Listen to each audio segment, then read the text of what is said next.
Il était une fois, au temps où l'ignorance ensevelissait tout, un philosophe. Il cherchait la pierre philosophale, qui transmurait le vil métal en or, et l'élixir de vie qui apporterait la jeunesse éternelle.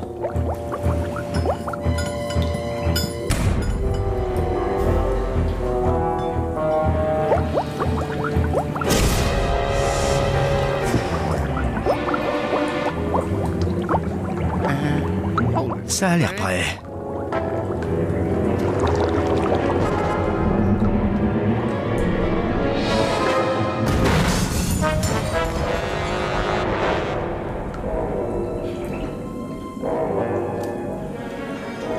Ça a marché ?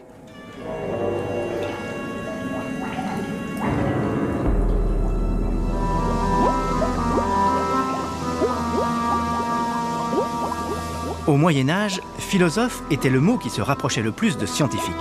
Mais bien sûr, nous savons tous que ce n'étaient pas de vrais chercheurs. Ils ne connaissaient rien aux méthodes scientifiques. Le monde médiéval baignait dans la superstition et l'ignorance.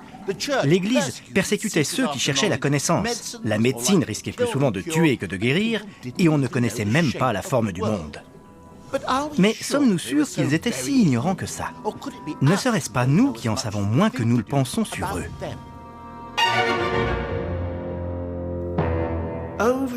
On nous répète sans cesse que nous avons commencé à avoir une compréhension scientifique du monde qu'à partir d'Isaac Newton au XVIIe siècle. Par exemple, il passe pour avoir démontré que la lumière blanche contient les couleurs de l'arc-en-ciel. Pourtant, 400 ans avant lui, un moine du XIIIe siècle nommé Roger Bacon avait réalisé l'expérience de faire passer de la lumière dans l'eau pour créer un spectre.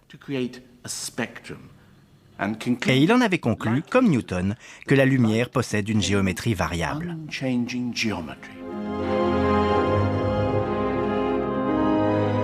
Newton est l'homme qui fit des mathématiques la base de l'étude du monde. Sauf que Roger Bacon avait dit la même chose. Il avait écrit « Les mathématiques sont la porte et la clé des sciences ».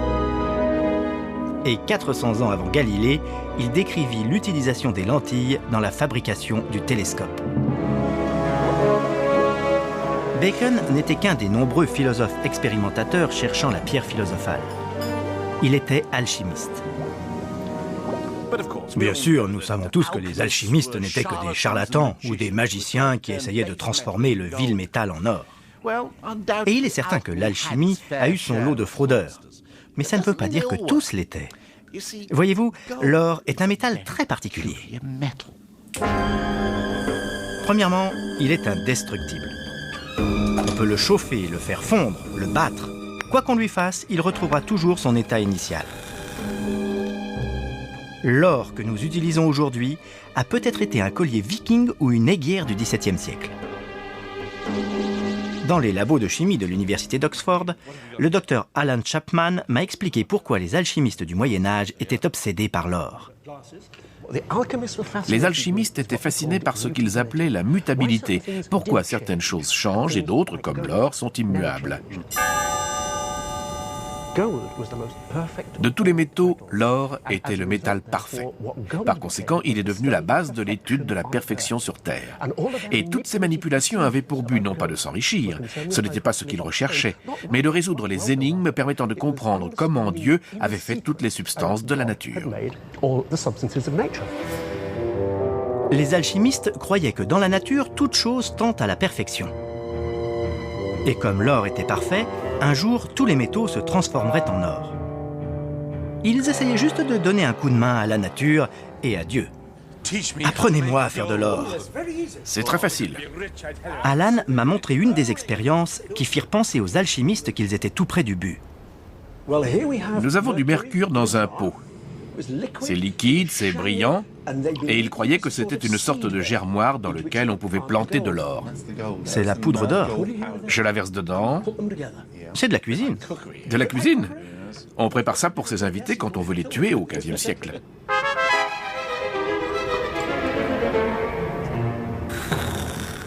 On dirait un peu les céréales du petit déjeuner. Ça a un côté beurre d'arachide croquant. Vous avez mangé quoi ce matin, Alan ? Ce soi-disant beurre d'or est étalé sur l'objet qu'on veut transmuer. Puis, il est chauffé. Et voilà, on a un couvercle de boîte de conserve plaqué or. Le seul au monde. Le procédé ne permettait pas de fabriquer de l'or, mais les alchimistes avaient inventé la technique du plaquage. Et ce n'était qu'une de leurs réussites. Ils découvrirent également les premiers acides forts et développèrent des techniques comme la distillation, qui allait constituer la base de la chimie moderne. Et dans un sens, les alchimistes avaient raison. Non seulement la transmutation est possible, mais c'est l'un des procédés clés du monde moderne. Une centrale nucléaire comme celle-ci fonctionne grâce à la transmutation. L'uranium y est transmué en d'autres substances, y compris en d'autres métaux.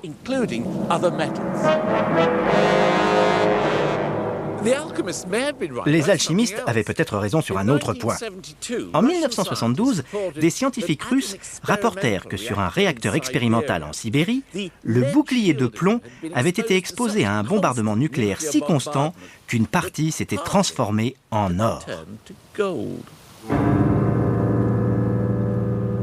Au Moyen-Âge, la science, qu'on appelait philosophie, avait un autre but que la science d'aujourd'hui. La poursuite du savoir n'était utile que si elle rapprochait de la compréhension de Dieu. Même la médecine. Aujourd'hui, nous n'attendons qu'une chose de la médecine, aller mieux. Mais les docteurs médiévaux avaient des visées bien plus ambitieuses. La vie éternelle, pour commencer. Voici Artephius, qui rédigea un traité sur l'art de prolonger la vie humaine. Et pour preuve du bien fondé de ses théories, il affirmait avoir 1025 ans, pas moins. Quoi? Vous viviez à l'époque du Christ? Oui. Vous l'avez rencontré? Oui.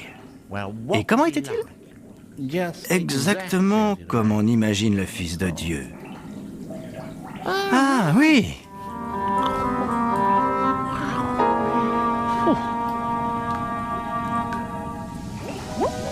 Les alchimistes croyaient que s'ils pouvaient transformer le vil métal en or parfait et éternel à l'aide de la pierre philosophale, ils pourraient aussi l'utiliser comme un élixir de vie qui rendrait l'espèce humaine immortelle. Il ne s'agissait pas seulement de vivre à jamais, mais de ramener l'humanité à son état de perfection d'avant la chute. La vie éternelle était presque secondaire. Bien sûr, aucun philosophe n'a trouvé l'élixir de vie. Sinon, je serais en train de l'interviewer. Mais ça ne veut pas dire que les docteurs du Moyen-Âge n'étaient bons à rien. J'ai demandé une consultation à une spécialiste en médecine médiévale.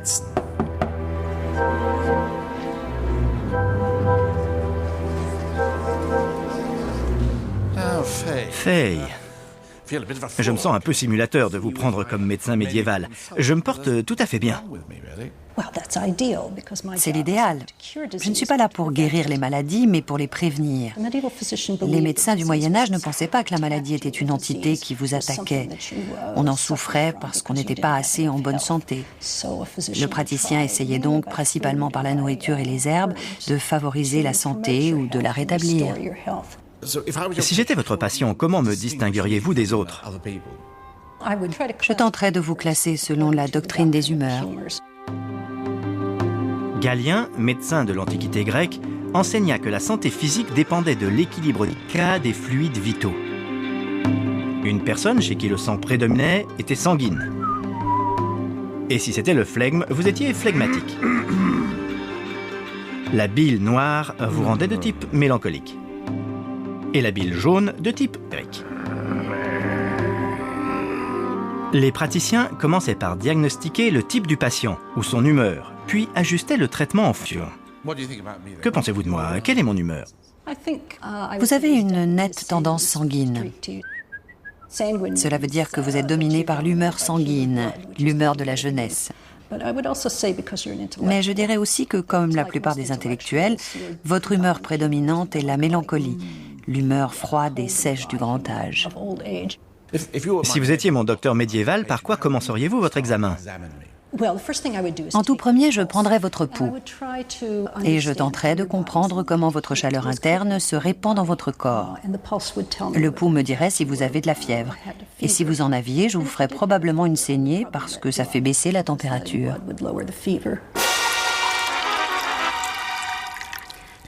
Après avoir pris le pouls, je ferai une uroscopie. Vous voulez que je pisse dans la bouteille? J'y vais tout de suite.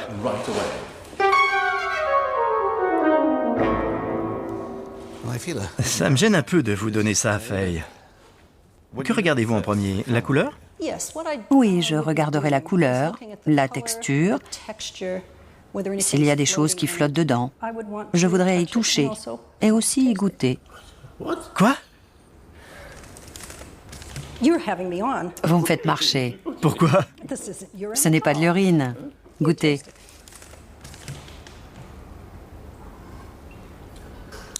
Ah non, ça c'est du jus de pomme. Désolé.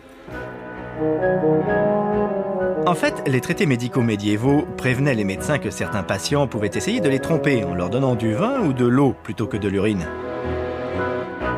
Ce qui est étonnant chez les praticiens du Moyen-Âge, c'est qu'ils s'occupaient de la personne comme d'un tout.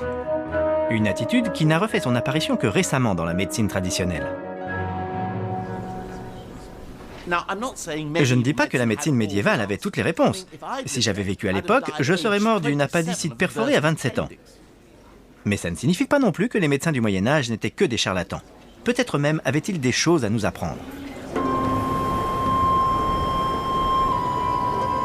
Ici, à Soutra Isle, en Écosse, Brian Moffat poursuit un remarquable travail de détective.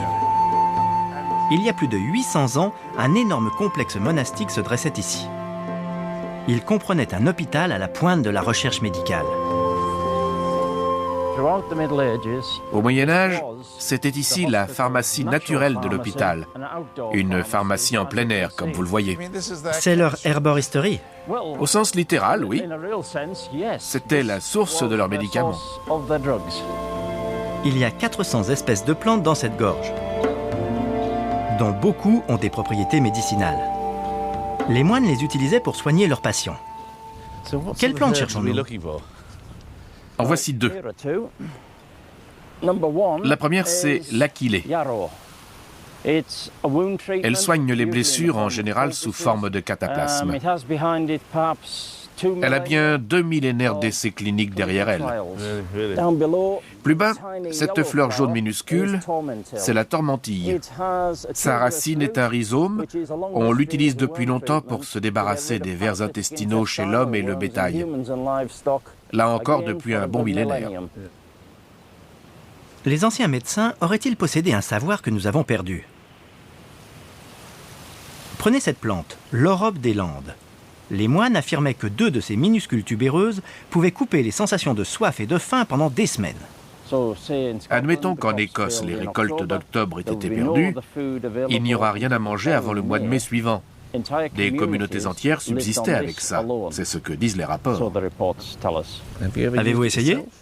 Oui, et j'ai pu sans aucun problème et sans inconfort ne plus manger ni boire pendant 5 jours. Rien à boire pendant 5 jours? C'est vrai. Des documents écrits prouvent que les moines médecins ne s'appuyaient pas seulement sur le savoir ancien, mais expérimentaient de nouveaux traitements. En fait, pour les pauvres, le marché était simple. On les soignait s'ils acceptaient de servir de cobayes. Un objet intéressant a été découvert à Soutra, à 5 mètres de profondeur dans les égouts de l'hôpital. Ce fragment d'os du talon. Il y a des sillons qui courent de manière régulière, presque parallèle, le long du... Je vois, oui. Avec un épaississement de l'os autour, ce qui suggère que quelque chose a fait pousser l'os de manière irrégulière. Le plus probable serait un pied-bout, ce que nous appelons talipe. C'était peut-être une chirurgie sélective du pied. Une amputation? L'amputation d'une partie d'un pied anormal. Mais la découverte de Brian à côté du fragment d'os dans la décharge de l'hôpital est une autre révélation. À une dizaine de centimètres de l'os, il y a un tas de graines. Un mélange de 3 espèces de plantes toxiques. de la jusquiame, de la ciguë et du pavot. On ne les mélange que dans un seul but. C'est un anesthésique ciblé, neutralisant la douleur pendant toute la durée de l'amputation. Lorsque nous accusons la médecine médiévale d'être dangereuse, gardons à l'esprit que tous les ans, aux États-Unis, les erreurs médicales tuent davantage de gens que les accidents de la route, le cancer du sein et le sida réunis. Nous nous plaisons à croire que le Moyen-Âge était une époque d'ignorance et de superstition.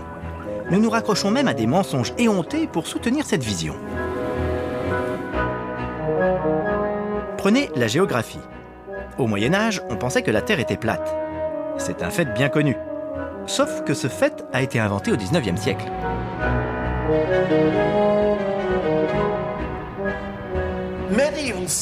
Les marins de l'époque savaient que la Terre était ronde. Sinon, comment les objets auraient-ils disparu derrière l'horizon? En vérité, on a écrit sur la rotondité de la Terre au Moyen-Âge. Écoutez Roger Bacon. La courbure de la Terre explique pourquoi nous pouvons voir plus loin depuis une position élevée.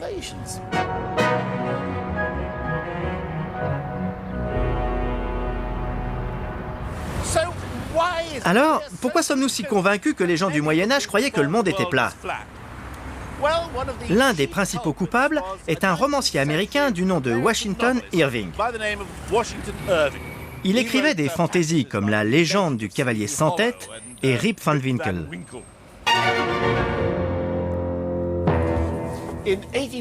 En 1828, Irving écrivit une biographie de Christophe Colomb comportant une scène drôlement excitante, dans laquelle, juste avant son grand voyage de découverte, Colomb est confronté à l'ignorance et à la bigoterie des autorités ecclésiastiques de Salamanque.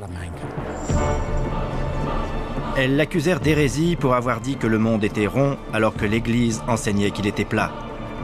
Pourtant, l'Église n'a jamais enseigné que le monde était plat. La scène était totalement fictive.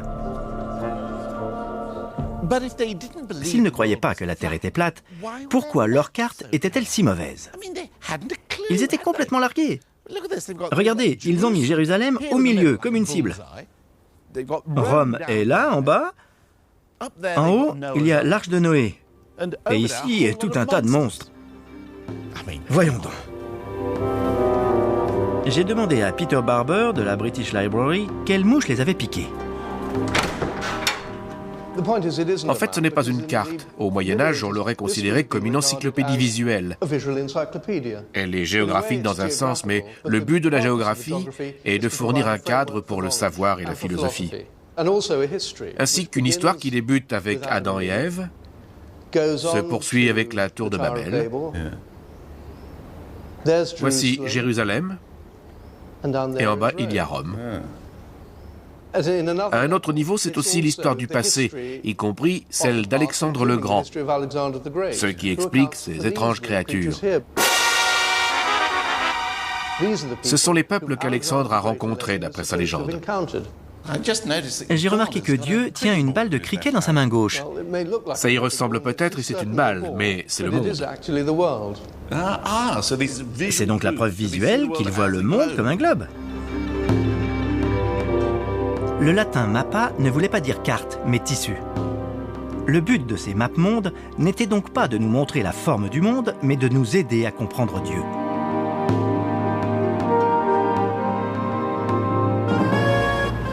C'étaient les marins qui avaient besoin de cartes géographiques précises. Et ils en avaient. Cette carte marine date du XIIIe siècle. Nous ne savons absolument pas qui les dressait, ni même comment on les dressait. C'est un peu un mystère.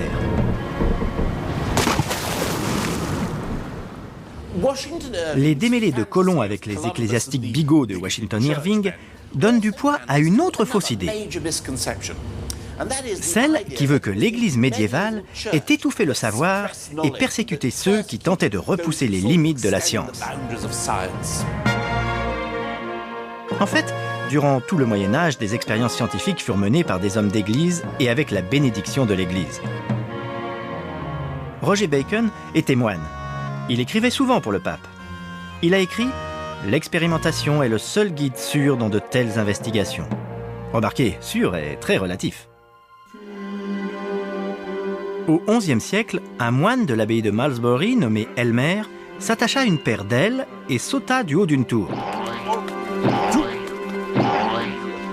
Il parcourut 200 mètres avec sa machine volante, avant de s'écraser et de se briser les deux jambes. Alors qu'Elmer était en convalescence, il dit à l'abbé qu'il savait ce qui n'avait pas marché. Sa machine avait besoin d'une queue. L'abbé lui interdit de poursuivre l'expérience. Et les vols habités furent retardés de 900 ans.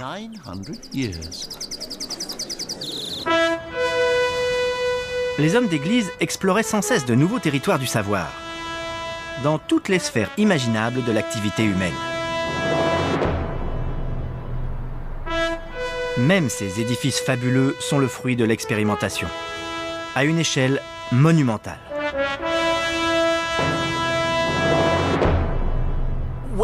Lorsque la cathédrale de Canterbury brûla en 1174, les moines décidèrent de construire quelque chose de bien plus ambitieux. Ils laissèrent un architecte français, Guillaume de Sens, les persuader d'adopter un style architectural totalement nouveau. Plus haute, plus légère, finement ciselée, avec des arcs gracieux. On n'avait jamais rien vu de tel en Angleterre. Elle s'élançait à la gloire de Dieu, de l'Église, de l'archevêque et de l'architecte. Et pas forcément dans cet ordre. John Burton, architecte des monuments historiques à Canterbury, m'a expliqué comment Guillaume de Sens a fait évoluer le style roman que l'on voit encore dans la partie ancienne de la cathédrale. Vous voyez que nous sommes dans une partie sombre et humide. C'est parce que l'architecture est romane. Elle est très simple, élémentaire, basée sur l'arc semi-circulaire. C'est très lourd. Le poids est poussé vers le bas. Les murs doivent être très épais pour contrebalancer. Et ces murs épais ne permettent pas d'ouvrir de grandes fenêtres. Ce que Guillaume de Sens apportait, c'était le moyen de résoudre ce problème. Il était également poussé par les théologiens qui disaient « Dieu est lumière. Comment pouvons-nous faire entrer la lumière et le vénérer dans un espace clair, lumineux ?» Ils ont donc tenté des expériences pour voir s'ils pouvaient rendre la structure plus mince, mais solide. Et pour y parvenir, ils ont inventé les premiers murs rideaux et la lumière est entrée. C'est ce que nous appelons le gothique. Le gothique, oui.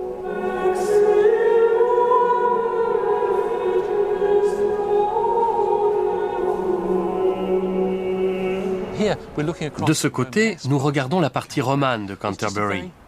C'est une masse très pesante. Si vous regardez la tour, vous verrez que ce n'est qu'une lourde masse de maçonnerie qui tombe à terre. Et les ouvertures sont relativement petites par rapport à l'espace. Si nous regardons par là, nous voyons la solution du problème, l'arc-boutant. Dans le toit, la charge des voûtes est dirigée vers l'extérieur, elle est repoussée. Et les arcs-boutants, qui sont à angle droit du mur principal, poussent dans l'autre sens, ce qui empêche l'effondrement. L'avancée structurelle, c'est qu'on peut ouvrir les murs, ce qui donne des formes superbes à l'intérieur, ainsi que des flots de lumière. À l'époque, c'était révolutionnaire. Totalement. C'était la nouvelle grande architecture.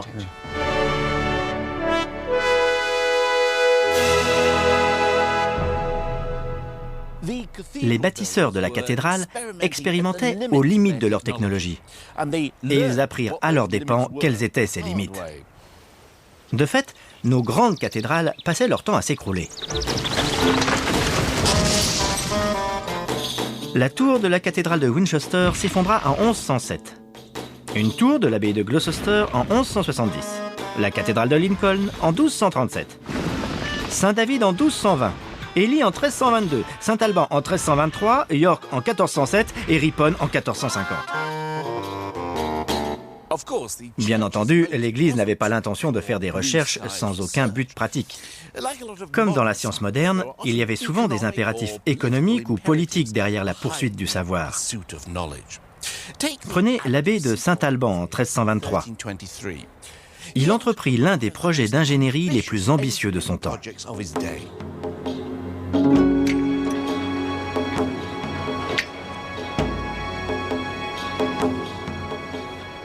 L'abbé Richard de Wallingford était un astronome et un mathématicien enthousiaste. Il était lépreux aussi, mais je suppose que son enthousiasme pour la lèpre était moindre. Mais pourquoi a-t-il fabriqué ça? Et qu'est-ce que c'est? C'est une horloge. En fait, c'est une reproduction basée sur les croquis et les descriptions qu'il a laissées. Cette partie du mécanisme sonne une cloche toutes les heures. Mais voici la partie la plus intrigante de cette machine. C'est une horloge astronomique. Elle montre la position du Soleil ici, et de la Lune. Elle donne même les phases de la Lune. Elle va jusqu'à prédire les éclipses lunaires, c'est quand le dragon avale la Lune. Il faut 18 ans entiers à l'horloge pour compléter un cycle dans les cieux. C'est une formidable prouesse technique. Mais pourquoi la construire? Les raisons de l'abbé étaient à la fois économiques et politiques. Voyez-vous, l'Église et les habitants de Saint-Alban étaient en pleine lutte de pouvoir, se disputant la direction des entreprises commerciales de la ville.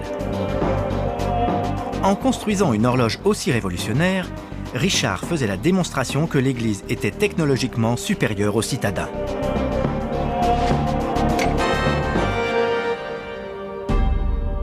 De plus, en sonnant toutes les heures plutôt que juste les appels à la prière, l'horloge de Richard allait prendre le contrôle du quotidien de la ville. Désormais, c'était l'Église qui rythmait les réunions du conseil municipal, l'ouverture et la fermeture des marchés, et le début et la fin de chaque journée de travail.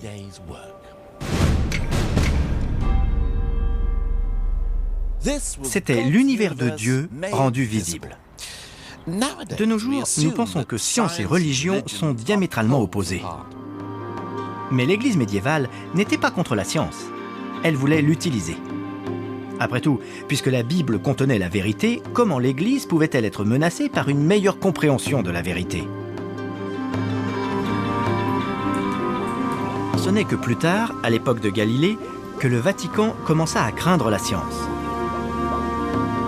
Newton, qui était obsédé par l'alchimie et l'interprétation des prophéties du livre des Révélations, n'était pas plus rationnel que les alchimistes, qui par leurs expériences cherchaient à dévoiler la vérité cachée dans la nature. Ce sont leurs découvertes et leurs explorations qui ont fait les bases de la science moderne. Au XIIIe siècle, Roger Bacon prévoyait le futur. De grands navires, guidés par un seul homme, qui vogueront plus rapidement que s'ils étaient pleins de rameurs. Une voiture qui avancera à une vitesse inestimable et sans l'aide d'une créature vivante. Il est possible qu'on fabrique un engin volant. C'était il y a 750 ans. Qu'est-ce qui nous a retardés? Serait-ce en partie notre ignorance du passé?